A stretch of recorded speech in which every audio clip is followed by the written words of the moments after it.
LPG अभाव काठ चूल्हा भरोसा काठ चूल्हा रोषे करुछंती कैटरिंग संस्था वाणिज्यिक एलपीजी अभाव बेंगालुरु रे सीधा सड़क प्रभाव पड़ी 3 दिन हेब मिलुना गैस सिलिंडर खाद्य प्रस्तुत किभଳି करिवे सेनी चिंतारे होटल और कैटरिंग संस्था अनेक स्थान रे होटल बंद हो जाइथिबा बेले केतक स्थान रे कैटरिंग संस्था गुडी को काठ चूल्हा रे रोषे करुछंती।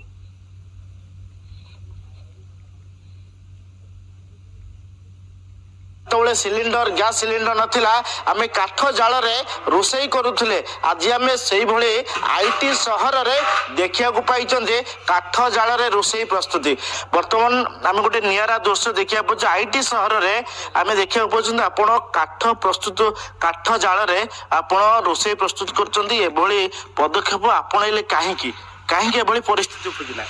जय जगन्नाथ मो ना प्रसन्न कुमार दास तो क्लासिक किचन तो एक्चुअली जो बर्तमान परिस्थिति सृष्टि होती बर्तमान भारत वर्ष नहीं सारा पृथ्वी वर्ष रे तो बर्तमान गैस सप्लाई नहीं तो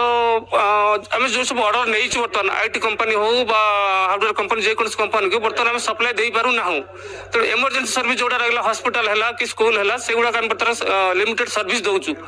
जहाँफल गैस तो पाखापाखि 4 दिन आमर नहीं तेणु पारंपरिक पद्धति की आपण पुणी काठ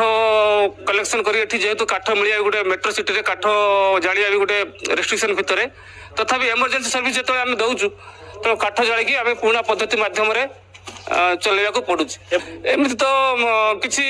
सेमती किसी आशा मिलूना कहीं एमती कहते सरकार को तो गवर्नमेंट ऑफ इंडिया तो पेट्रोलियम मिनिस्टर कहते 70 दिन आम पाखे तैल अच्छी बट गैस विषय से किसी डिक्लेरेशन दौना क्लीयरली तो आम जिन एमती सस्ता थी आम से दिन पर्यंत इमरजेंसी सर्विस चलने को बाध्य कहीं जेहेतु एत बड़ किचेन नहीं 5000 स्क्वायर फुट किचेन रेंट भी 1.5 लाख टका भरिया पड़ू तो सब जिन देखा पड़े स्टाफ को सैलरी अच्छी जब एमती बंद करदेवी आम भी गुड़ाए लस हो कोविड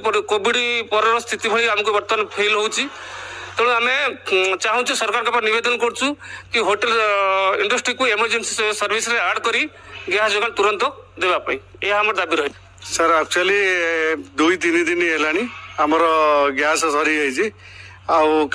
काठ भी आमर ये मिलिया बहुत कष्टकर हो जेहेतु आम बहुत कष्ट करी माने काठ भी खोजिकी आणुचु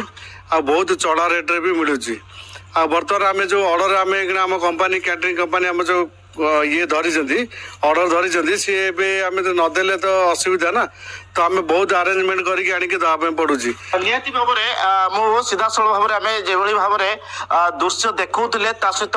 प्रतिक्रिया नौले कहुच्छी मेनू रे परिवर्तन कर रिक्वेस्ट करके जो खाद्य प्रस्तुति जो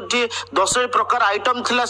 आइटम को कमे देते इमरजेंसी खाद्य 2-3 प्रकार 4 प्रकार आइटम बनाऊँ एभली जो परिस्थिति उपजे ये केते दिन चलो आगामी दिन में होटेल रेस्टोरेंट जो कैटरिंग संस्था से भविष्य को नहीं अनेक प्रश्न सृष्टि होती। बेंगलुरु वीडियोग्राफर दिलीप कुमार सांग गोविंद बारिक कलिंग टीवी।